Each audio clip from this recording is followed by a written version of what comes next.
जब भी आपका मई आएगा उसके बाद सूर्यदेव अपनी नेक्स्ट राशि की तरफ यानी कि मिथुन की तरफ यानी कि जेमिनी की तरफ चलना शुरू हो जाएंगे। जेमिनी जो होती है वो बुध की राशि होती है। तो 28 मई के आसपास से सूर्यदेव पूरी तरह से बुध में आ जाते हैं और बुध में आने के बाद जो हमारा नेक्स्ट जो महीना भी आता है जो कि हमारा छठा महीना पड़ता है, छठा महीना शुक्र का होता है। तो ये जो कॉम्बिनेशन हो गया ये अगेन से शुक्र बुध का हो गया, ये भी बड़ा अच्छा कॉम्बिनेशन हो गया।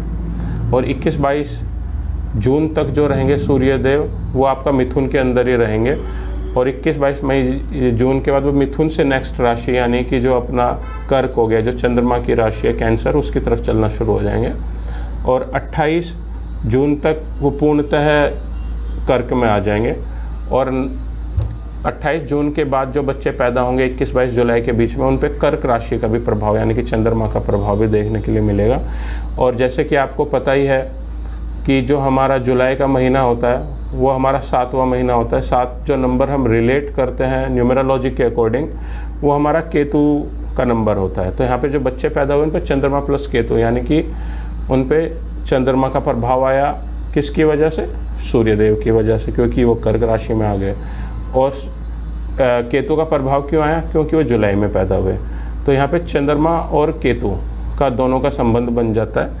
ये योग बहुत अच्छा है अगर कोई इंसान ओकल्ट साइंस में रिसर्च के अंदर जाना चाहता है, उनके लिए बहुत अच्छा है। लेकिन थोड़ा सा ये परेशानी देता है, मानसिक रूप से परेशानी देता है, नींद आने में प्रॉब्लम करता है, फ्रस्ट्रेशन देता है, एंग्जाइटी दे देता है कभी कभी, और थोड़ा अकेलापन रहने का भी आदत डाल देता है। तो ऐसे लोगों को थोड़ा इस चीज़ के प्रति थोड़ा सा सचेत रहना चाहिए। अगर ऐसी कुछ डेवलप हो रही है हैबिट तो उन्हें समझे और उसको निराकरण करने की कोशिश करें।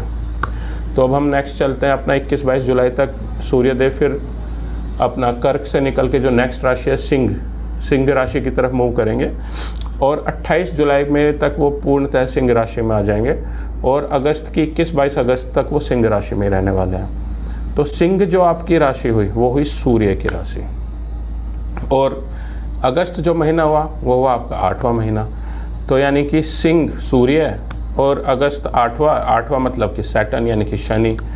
तो सूर्य और शनि का कॉम्बिनेशन, सूर्य और शनि का जो कॉम्बिनेशन है, आप जो जैसे जानते ही हैं शनि देव जो है वो सूर्य के ही पुत्र हैं, लेकिन बाप बेटा में कुछ अच्छी नहीं बनती है। रीज़न है उसका क्योंकि शनि देव जो है वो बड़े ही न्यायप्रिय, सबको एक समान रिजल्ट देने वाले, कर्मों के अनुसार रिजल्ट देने वाले, सबको एक नज़र से देखने वाले होते हैं। शनि देव ने तो रावण को नहीं बख्शा था।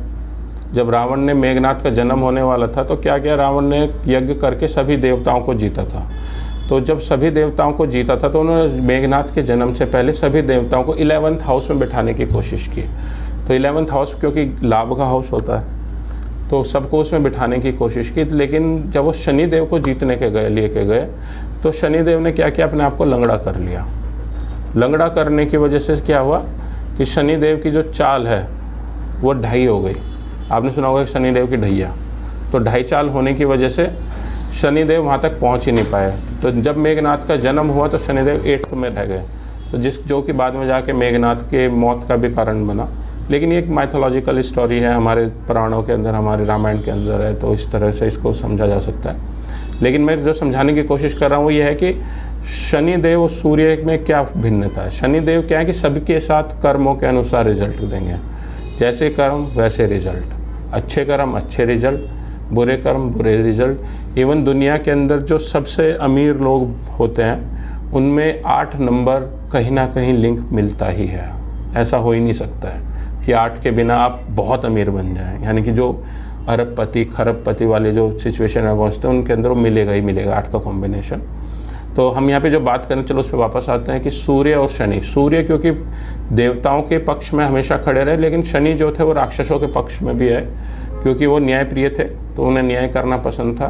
तो इसलिए बाप बेटे में थोड़ी सी कम अनबन कम है। तो यानी कि अगस्त में जो बच्चे का होंगे पैदा होंगे उनके अंदर सूर्य और शनि का प्रभाव आने की वजह से उनके अंदर थोड़ा सा जो रहेगा आत्मविश्लेषण वाली चीज़ ज़्यादा रहेगी, या फिर ये रहेगा कि वो अपने आप को ही ज़्यादा दोषी मानना, या फिर वो उसकी जो इमोशंस, क्योंकि 8 नंबर आपका इमोशंस का भी होता है, तो उनकी जो इमोशंस रहेंगी वो थोड़ा सा इस तरह के रहेंगे कि वो हमेशा ज़्यादातर अपने आप को ही दोषी मान लेना किसी भी कारण की वजह से, ऐसा उनकी रह सकती है। तो दोस्तों अब हमारा जो यानी कि जो बच्चे 28 जुलाई से लेकर 21-22 अगस्त के बीच में पैदा हुए हैं उनके ऊपर क्या हुआ कि सिंह राशि का प्रभाव हुआ और शनि का प्रभाव हुआ। तो अब लेकिन क्या है कि 21-22 अगस्त के बाद सूर्यदेव क्या करेंगे, वो कन्या राशि यानी कि विर्गो की तरफ चलना शुरू कर देंगे। और विर्गो जो राशि है आपको पता है ये बुध की दूसरी राशि है, और बुध की राशि की होने की वजह से इसमें क्या था कि इस टाइम पे जो जातक होते हैं उनमें विश्लेषण शक्ति यानी कि आपका कह लीजिए किसी भी चीज़ को एनालाइज करने की पावर, बेसिकली एनालिसिस पावर उनके अंदर बहुत होती है, और वो किसी भी डेटा को अगर उन्हें दिया जाए तो बहुत अच्छे से एनालाइज करता है, तो वो होती है। लेकिन उनके अंदर क्या होता है कि उनके अंदर कमी जो पाई जाती है वो पाई जाती है इनिशिएट करने की, यानी कि वो किसी भी काम को शुरुआत जब करेंगे, क्योंकि वो एनालिसिस में इतना टाइम वेस्ट कर देते हैं कि ऐसा लगता है कि काम को बहुत स्लो शुरू कर रहे हैं, तो उनमें एनालिसिस करने की शक्ति ज़्यादा होती है। लेकिन अगर उन्हें इनिशिएट करा दिया जाए, अगर कोई भी काम इनिशिएट करके उन्हें दे जाए तो बहुत अच्छे करते हैं, नुक्ताचीनी निकालने में बहुत परफेक्ट होते हैं। ऐसे लोगों को कोई काम दे दो, कमी निकालनी है, 100 में से भी एक कमी निकाल ही देंगे। अगर जिसे कोई कहे ना परफेक्ट है, उसमें भी ये लोग एक कमी तो निकाल ही देंगे, बच नहीं सकते उससे आप। तो क्यों ऐसा क्यों है? क्योंकि एक तो बुध की राशि हो गई, क्योंकि आपका बुध आ गया है 28 अगस्त के बाद। दूसरा क्या आ गया, 9th जो नंबर है आपका, जो 9वां महीना है, वो किसका हुआ, वो मंगल का हो गया।